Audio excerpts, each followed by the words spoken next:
Hello students, this is advocate Neeraj Kumar Gupta. इस video में हम डिस्कस करेंगे doctrine of volenti non fit injuria. जैसा कि मेरी आदत है, फर्स्ट 2 मिनट में मैं इंपॉर्टेंट पॉइंट बताता हूं। वॉलेंटे नॉन फिट इंजूरिया का मतलब है आपको चोट तो लगी, लेकिन उस चोट में पहले से लगने की प्रोबेबिलिटी थी और आपने उस रिस्क को वॉलेंटरली अपनी इच्छा से सोचते समझते हुए एक्सेप्ट किया। इसलिए इस सिचुएशन में जिसने आपको चोट पहुंचाई डिफेंडेंट हो गया, क्योंकि जो केस फाइल करता है कंपेंसेशन के लिए, इंजरी के लिए, वो होता है प्लेंटिफ। तो डिफेंडेंट इस सिचुएशन में हो सकता है कंपेंसेशन के लिए लायबल ना हो। जैसे फॉर एग्जाम्पल हो सकता है कि आप कभी हिल स्टेशन गए हों। अब हिल स्टेशन आप गए तो वहां पर आपने कोई हाइकिंग, कुछ भी एनी डेंजरस स्पोर्ट्स में पार्टिसिपेट किया। जरूर नहीं कि वो उसमें ही हो। जैसे ऋषिकेश में बहुत सारे लोग जाते हैं और वो रिवर राफ्टिंग करते हैं, रिस्की तो है ही, सबको पता भी है। और वहां पर आपसे वर्बली या राइटिंग में कंसेंट ली जा सकती है कि भाई मैं समझता हूं इसमें रिस्क है। और फिर अगर आप उस स्पोर्ट्स में पार्टिसिपेट कर रहे हो और भगवान न करे कोई इंजरी होती है, तो वो कंपनी उसके लिए रिस्पॉन्सिबल नहीं होगी। अब आप एक ऊंचे झूले में बैठते हो, तो इम्प्लाइड एक होता है एक्सप्रेस और एक है इम्प्लाइड। तो ऊंचे झूले में बैठ रहे हो, अब ऊपर नीचे सैकड़ों लोग जा रहे हैं झूले में। हो सकता है आपको डर लग जाए, नर्वस शॉक हो जाए, कोई और प्रॉब्लम आए, तो फिर यही मान के चला जाएगा कि भाई आप समझते हो कि इसमें प्रॉब्लम है। अब इस सिचुएशन में लायबिलिटी होगी कि नहीं होगी, वो थोड़ा सा हम डिस्कस कर लेंगे। कुल मिलाकर कहानी यही आएगी कि जहां पर कंसेंट प्रॉपरली ली गई है, फिर तो लायबिलिटी नहीं है। सिर्फ नॉलेज होने से काम नहीं चलेगा। वो बात है, लेकिन नॉलेज भी तो इनडायरेक्ट कंसेंट है। लेकिन जब मैं केस लॉज पढ़ूंगा, एग्जाम्पल्स लूंगा, इवन आप अलग अलग किताबों में जब अलग अलग केसेस को पढ़ोगे, तो आपको लगेगा कि थोड़ा सा ये सिचुएशन ना जज के डिस्क्रिशन पे डिपेंड करती है। फंडा ये है कि सिर्फ नॉलेज होने से काम नहीं चलेगा। जब कंसेंट दियो तो कंपेंसेशन नहीं देना। अगर सिर्फ नॉलेज है तो काम नहीं चलेगा। हम थोड़ा सा इसको अभी पढ़ते हैं, फिर आगे समझेंगे। ये एक इंपॉर्टेंट डिफेंस है। किस सेंस में डिफेंस है? कि भाई आपने पहले से रिस्क एक्सेप्ट किया था, तो अब कंपेंसेशन नहीं मिलेगा।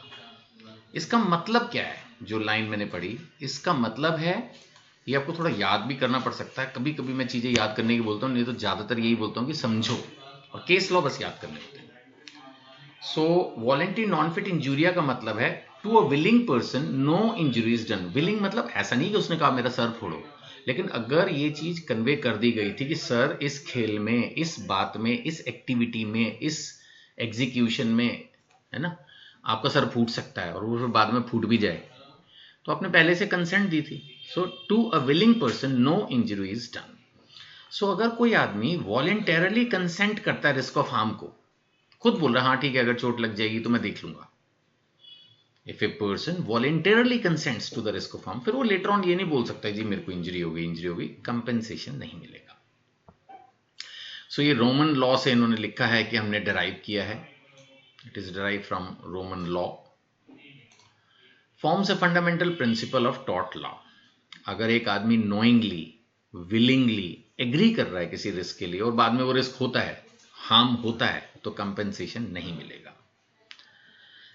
मोस्ट इंपॉर्टेंट एलिमेंट क्या है? वो है कंसेंट। मोस्ट इंपॉर्टेंट एलिमेंट क्या है? Consent. That is what is more important, कि आपने उस सिचुएशन के लिए खुद अपनी इच्छा से एग्री किया। मेयरली नॉलेज, सिर्फ आपको नॉलेज थी कि ऐसा हो सकता है, उससे नहीं चलेगा। मानो कोई भी आदमी कहे जी आपने रील में नहीं देखा इंस्टाग्राम की, आपने यूट्यूब पर वीडियो में नहीं देखा, आपने दूसरे अपने पहले जो दोस्त घूमने आए थे उनसे नहीं पूछा, नॉलेज से नहीं चलेगा। कहीं ना कहीं जब आप किसी एक पर्टिकुलर व्यक्ति को रिस्की सिचुएशन में डाल रहे हो, तो उससे उसकी कंसेंट लेना जरूरी है, अगर आप चाहते हो कि बाद में आपको कंपेंसेशन ना देना पड़े। तो a person may know that a risk exists, एक आदमी हो सकता है कि जानता हो कि रिस्क है, but unless he freely agrees to face the risk, but जब तक वो खुद उस रिस्क को एक्सेप्ट ना करे, डिफेंस यूज नहीं हो पाएगा। तो मैंने वही बोला, यानी कि जो आदमी रिस्की काम करवा रहा है किसी से, उसको ये चाहिए कि सामने वाले को उस रिस्क की पूरी नॉलेज है और वो उस रिस्क को एक्सेप्ट कर रहा है अपनी खुशी से, इस चीज को वो एंश्योर कर ले, तब उसको रिस्क की सिचुएशन में डाले। अगर आप उसको बिना बताए ढंग से, बिना उससे री अप्रूवल किए, प्रिज्यूम कर लो जी इसको तो पता ही होगा, वो नहीं चलेगा। आप उससे प्रॉपर कंसेंट ले लीजिए, फिर प्रॉब्लम नहीं आएगी, फिर एटलीस्ट कंपेंसेशन देना नहीं पड़ेगा। अब यहां पर भी यही पॉइंट अब सामने फिर से आ रहा है कि सिर्फ नॉलेज से चलेगा या कंसेंट कुछ अलग अलग है क्या? बिल्कुल, मैंने अभी तो समझाया, नॉलेज का मतलब है आपको पता है रिस्क है। कंसेंट है जिसने आपको रिस्की सिचुएशन में डाला, वो आपसे पूछ के, बात करके, आपको कन्वे करके आपकी कंसेंट ले रहा है, चाहे वर्बली ले चाहे राइटिंग में ले, वो एक अलग बात है। Court have repeatedly emphasised that knowledge alone is not sufficient to establish the defence.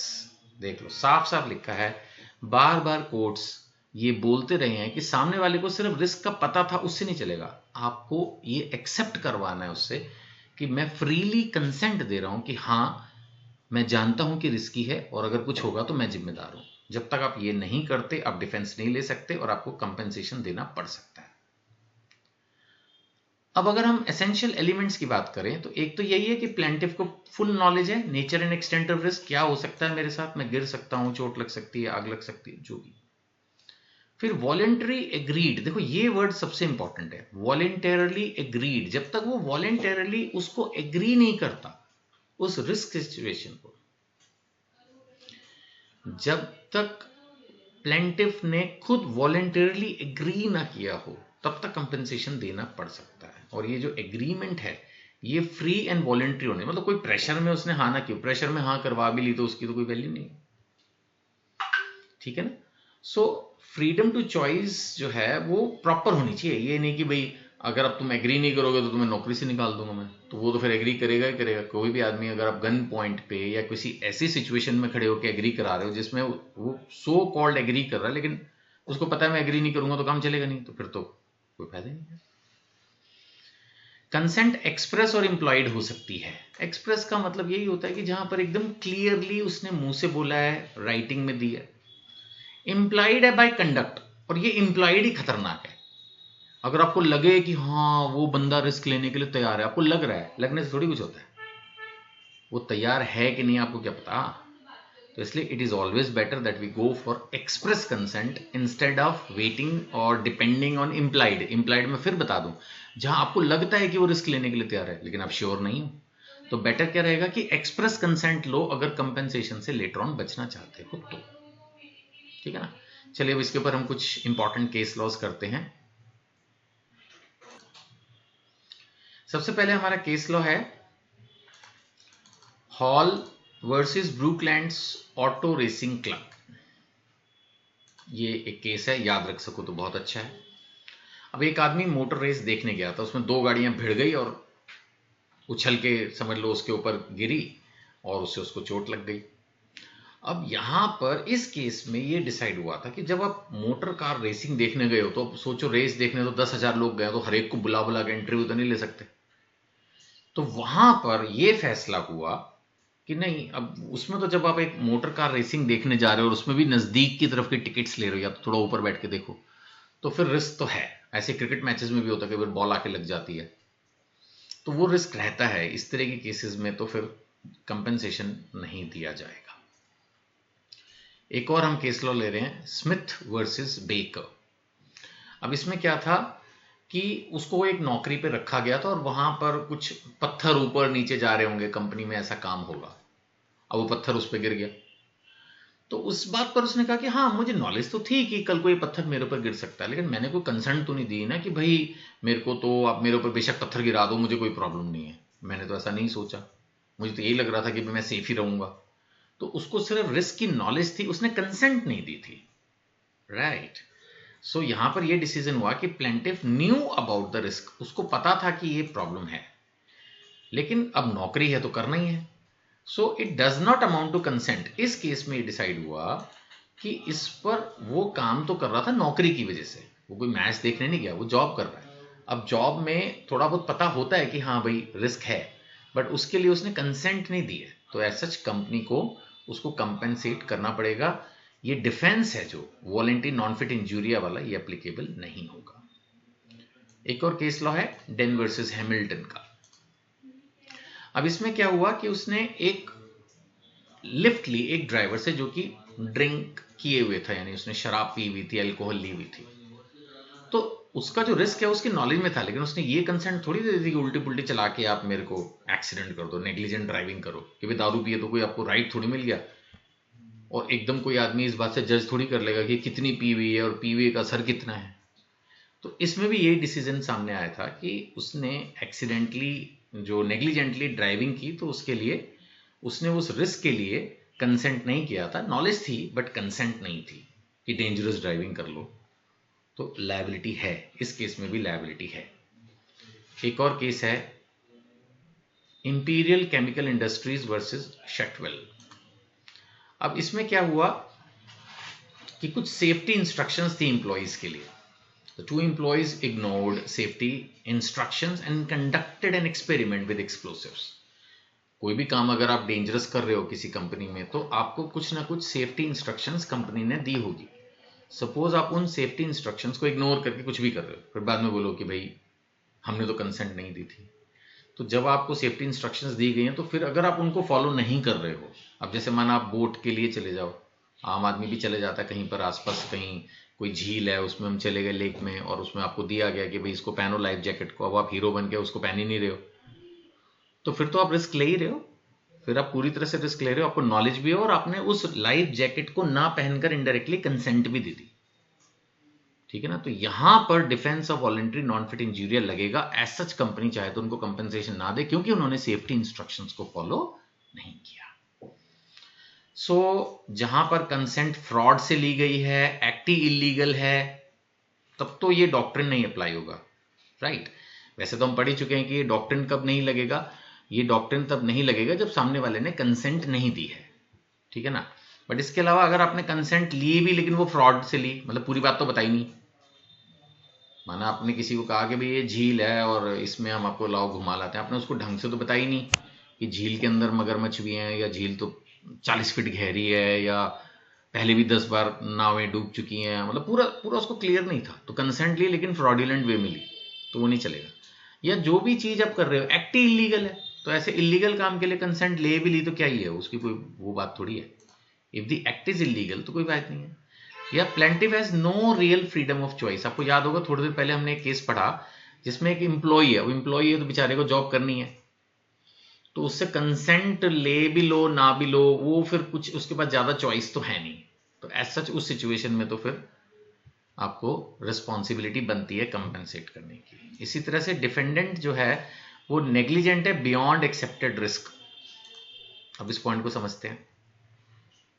Suppose एक आदमी ने किसी भी एक लेवल तक एक्सेप्ट किया, जैसे मैंने कहा कि भाई आपको जो है हम हवाई जहाज में ऊपर लेके जाएंगे और आपको 10,000 फीट तक ऊपर लेके जाएंगे, और इसमें आपका जो है दम घुट सकता है, या आपको ऑक्सीजन की प्रॉब्लम फील हो सकती है, सफोकेशन फील हो सकती है, वो सारा आपने मान लिया।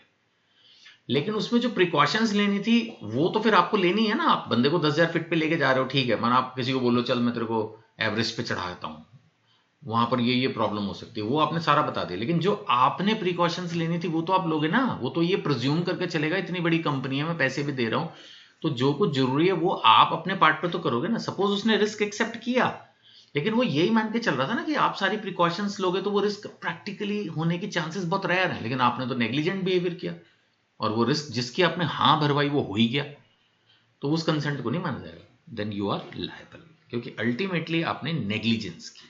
That is what is important. अगर हम बात करें तो ये कहाँ मेनली एप्लीकेबल है, तो मैंने आपको पहले ही बताया स्पोर्ट्स एंड रिक्रिएशनल एक्टिविटीज, इनमें मेनली ये लगता है, क्योंकि इसमें तो सबको पता ही है, जो भी इसके पार्टिसिपेंट्स हैं और जो इसके स्पेक्टेटर्स हैं यानी दर्शक होते हैं, उनको पता है कि भाई रिस्क है, उसका कोई इलाज नहीं है। अगर हम लास्ट में इसको क्रिटिकली इवेल्युएट करें तो ये बड़ा क्रूशियल रोल प्ले कर रहा है इंडिविजुअल फ्रीडम में और लीगल रिस्पॉन्सिबिलिटी में, है ना। ऐसा भी नहीं होना चाहिए कि कोई आदमी खुद ही कह रहा है कि हाँ मैं चला लूंगा गाड़ी तेज, या मैं कर लूंगा ऐसा वैसा, बाद में अगर चोट लग जाए तो लाओ जी कंपनसेशन दे दो। इस तरह से तो फिर जो कंपनियां स्पेशली ये रिक्रिएशनल एक्टिविटीज, स्पोर्ट्स एक्टिविटीज में, वो तो कंपनसेशन दे दे के ही थक जाएंगी। तो कहीं ना कहीं उसको भी बैलेंस मेंटेन करने की कोशिश की है। अगर हम कंक्लूजन की बात करें तो यहां पर हमने पहले आपसे बात की कि आपके पास क्लियरली कंसेंट होनी चाहिए। सिर्फ नॉलेज ऑफ रिस्क से काम नहीं चलेगा।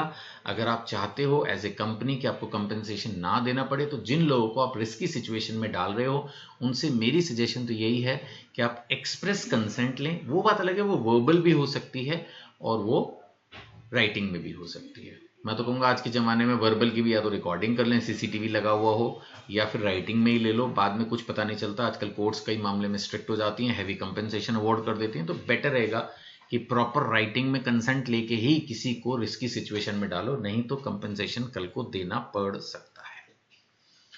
दैट्स इट, इतना ही है। आई होप कि क्लियर हुआ होगा। फिर भी कोई डाउट हो तो आप यूट्यूब पर देख रहे हो तो डेफिनेटली आप मुझे क्वेश्चन कर सकते हो, यूट्यूब पर कमेंट डाल दो। और आपने देखा मेरी जो बुक है वो बाइलैंग्वेज है, अगर आप खरीदना चाहते हो नॉमिनल प्राइस है, तो ये नंबर्स दिए गए, इन पे आप कांटेक्ट करके बुक ले सकते हो। व्हाट्सएप चैनल भी है एनजीपीए लॉ कॉलेज का, जिसमें रोज और प्रैक्टिकल टिप्स भी रहते हैं, और साथ में जो लेक्चर्स हम बना रहे हैं वो भी शेयर करते हैं, तो आप वो भी ज्वाइन कर लीजिए। और फेस टू फेस क्लासेस के लिए भी अपने आप को रजिस्टर कर लीजिए, एग्जाम्स के दिनों में होंगी। Thank you.